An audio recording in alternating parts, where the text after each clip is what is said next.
Est-ce que j'ai mis mes lunettes de soleil parce qu'on filme la pile à lire de l'été? Peut-être bien.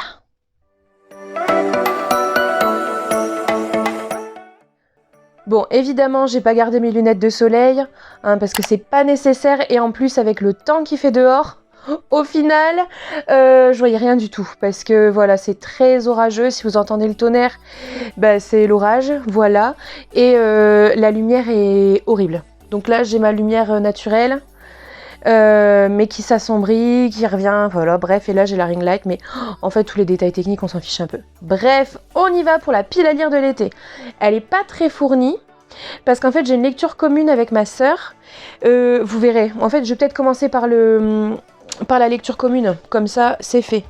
Alors avec ma sœur, en fait on a toutes les deux acheté à quelques semaines d'intervalle Le Prieuré de l'Oranger de Samantha Shannon, voilà, et en fait j'ai proposé, ça te dit qu'une fois ton concours passé, on fasse lecture commune, etc., etc. Donc on y va pour une lecture commune du Prieuré de l'Oranger. Donc c'est quand même une pavasse, hein, vraiment, vraiment, vraiment. Oh, on n'a pas 1000 pages. Eh ben vous voyez, je suis surprise. Je pensais qu'il y avait bien plus que 1000 pages. Je pensais 1002, 1003, vraiment.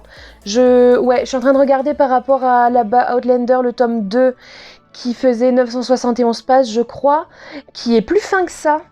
Et ben je suis étonnée. Bref, donc quasiment 1000 pages. Et voilà, donc c'est pour ça, comme on va se faire lecture commune du Prieuré de l'Oranger, avec ma petite sœur, je me suis pas mis énormément de choses à côté, parce que vous savez, les lectures communes, on attend les autres, on se fait des petits débriefings, tout ça, donc voilà. En attendant, en fait, s'il y en a une qui attend l'autre, etc., j'ai prévu d'autres lectures, mais moins que ce que je peux lire d'habitude l'été. On continue! On continue donc avec les romans. Dans les romans, j'ai donc Wicked que je m'étais acheté au mois de mai, je vous l'ai présenté dans le book haul du mois de mai. Celui-là, en fait, j'attends tellement, depuis tellement longtemps pour le lire, que vraiment, là, je vais le sortir de ma palle très, très, très rapidement. Donc, c'est l'histoire, en gros, de la méchante sorcière de l'Ouest dans Le Magicien d'Oz. Regardez, on voit que c'est vert. Parce qu'en fait, elle est verte, elle a la peau verte.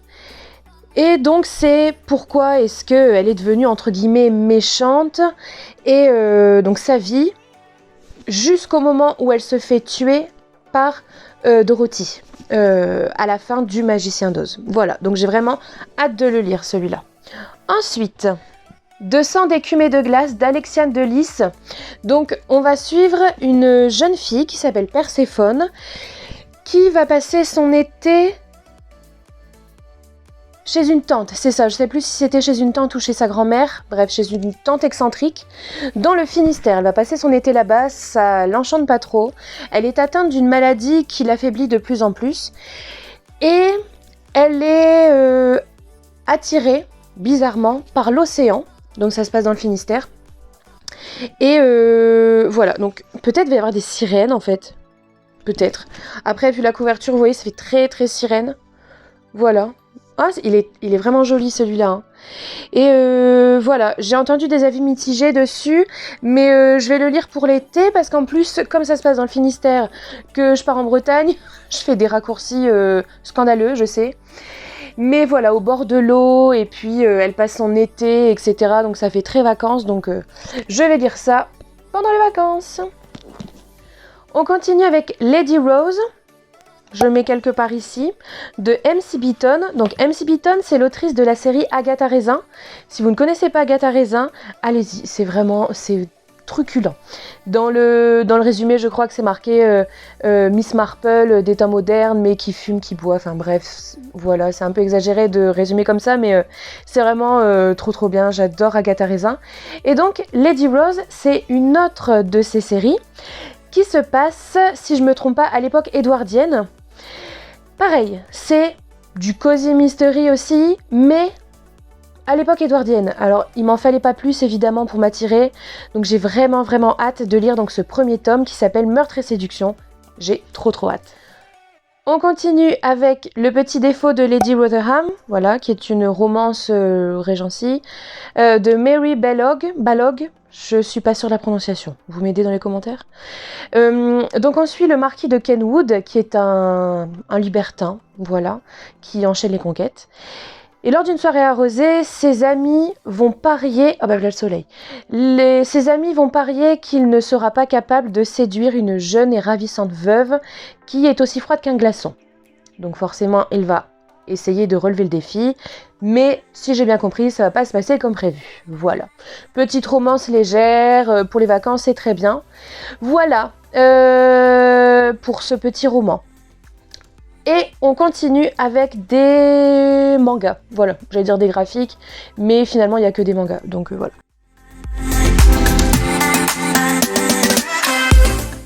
Alors, dans les mangas, c'est des choses que j'ai achetées récemment.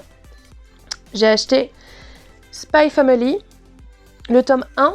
En fait, c'est ma meilleure amie qui les a lus, je crois, les trois premiers, avant que le 4 ne sorte. Et ça m'a fait trop envie en fait. Donc là, dans le premier tome, c'est donc ce monsieur, donc ces deux, pardon, Tatsuya Endo. Donc ce monsieur qui s'appelle Twilight, qui est un espion, voilà. Et donc pour sa nouvelle mission, il doit créer une famille de toutes pièces afin de pouvoir s'introduire dans la plus prestigieuse école de l'aristocratie. Il n'est pas en couple, il n'a pas d'enfant, etc. Donc en fait, il va recruter une jeune femme sans savoir qu'elle est une tueuse à gages, et adopter une petite fille sans savoir qu'elle est télépathe. Et dans le tome 4, il y a un chien. Voilà, c'est tout ce dont je me souviens. Donc ça a l'air vraiment, vraiment bien, en fait. C'est casse-pied, le truc de la Light, en fait. Bref, voilà. Voilà, donc j'ai hâte de le lire aussi, ça va être vite et lutte. Ça va être vite et lutte. C'est joli, ça. Ça va être lu très vite. On continue. Il y aura donc Moriarty, donc le tome 1. Voilà, que j'avais trouvé aussi au magasin. Alors, scénario de Ryosuke Takeuchi et dessin de Hikaru Miyoshi. Si je prononce mal, il faut me le dire, d'accord? Je n'ai aucune notion de japonais. Aucune. D'après l'œuvre de Sir Arthur Conan Doyle, évidemment. Moriarty, si jamais vous le saviez pas, Moriarty, en fait, c'est l'ennemi de Sherlock Holmes. Voilà. Donc là, si j'ai bien compris, on revisite le mythe, voilà c'est ça, le mythe de Sherlock Holmes revisité à travers les yeux de Moriarty. Mais il y a un truc un peu particulier parce que regardez, il a les yeux rouges. Et si je me trompe pas, je crois que le premier chapitre s'appelle Les yeux rouges. Les yeux écarlates, oui, j'y suis presque. Donc il doit y avoir un petit peu de fantastique peut-être dedans. À voir. À voir. Donc voilà ma palle de l'été. Si ça se trouve, en fait, j'aurai le temps de lire plus de choses, mais tant mieux. Tant mieux, mais bon, ça fait quand même 1, 2, 3, 4, 5 romans. 5 romans de BD, ouais, c'est ça.